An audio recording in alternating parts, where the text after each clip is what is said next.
ড্রেসটা তো অনেক সুন্দর, রিভিউও ভালো আছে। আমি এই ড্রেসটাই কিনবো। আমার বান্ধবীরাও মনে হয় এই ড্রেসটাই কিনে ফেলছে। সামনে ঈদ, মার্কেটিংটা তো জমিয়ে করতে হবে একবারে। তোকে বিশ্বাসে ওয়াও, এত সুন্দর সুন্দর ড্রেস, আমি তো বিশ্বাসই করতে পারতেছি না।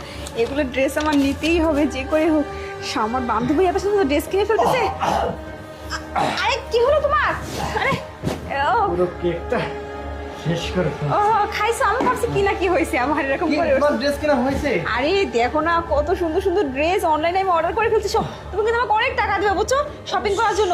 আমার বান্ধবীরা এত সুন্দর সুন্দর ড্রেস কিনে ফেলছে, আমি কিন্তু এখন একটা কিনি, আমি তো সব কিনবো। কি হয়েছে তোমার? বুকের বাম দিকে কেমন যেন মনে হচ্ছে গলাটা চিনে যাচ্ছে। মানে খাওয়াচ্ছে ডক্টর স্যার, বুকের বাম দিকে মনে হচ্ছে আমাকে কেউ চেপে ধরে রাখছে। মানেটা কি? আমি তো কিছু বুঝছি না। শ্বাস নিতে কষ্ট হচ্ছে প্রিয়া, আমার একটু ধরো প্রিয়া। কেন এরকম হচ্ছে তোমার? আমি তো কিছু বুঝ।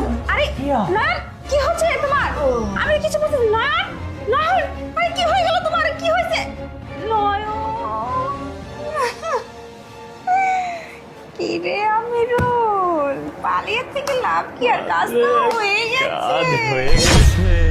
হ্যাঁ রে, তুই কাজটা এত সুন্দরভাবে কি করে করলি এত সহজে? আরে ম্যাডাম, এইসব কাজ আমার কাছে কোনো বিষয় না, যদি পেশা এই থাকে। জন্যই তো তোকে দিয়ে কাজটা করেছি। আমি জানি তুই একমাত্র যোগ্য লোক এই কাজটা করার জন্য।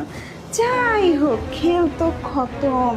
এখন এই সমস্ত প্রপার্টি আমার, ব্যাংক ব্যালেন্স সব আমার।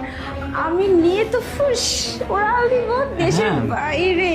ম্যাডাম, সব কিছুই তো আপনার, আর আমার সাথে যে ডিলটা ছিল আপনার সেটা তো বললেন না। আরে তোরটা বুঝিয়েই দেব, বুঝিস না? না ম্যাডাম, যতই আপনি বুঝে দেন, যেহেতু আপনি আমাকে বলছিলেন স্যারকে খতম করে দেওয়ার পরেই আমার টাকা পয়সা ম্যানেজ করে দেবেন, আর যত সয় সম্পত্তি, টাকা পয়সা, স্বর্ণ গয়না নিয়ে আপনি চলে যাবেন। আপনার কাজ আপনি করছেন, আমার কাজ আমি করে দিয়েছি। এখন আপনি আমারটা বুঝিয়ে দেন না। দিব এত অধৈর্য কেন হচ্ছিস? আমি কি পালিয়ে যাচ্ছি নাকি? তো আমি তো এখনো আছি। তবে হ্যাঁ, কাজটা। ম্যাডাম, আর একটা কথা, আসলে আপনার কি বয়ফ্রেন্ড আছে নাকি? আরে বাবারে, বয়ফ্রেন্ড না থাকলে কি আমি এগুলো করতাম নাকি? আছে জন্যই তো, বুঝিস না?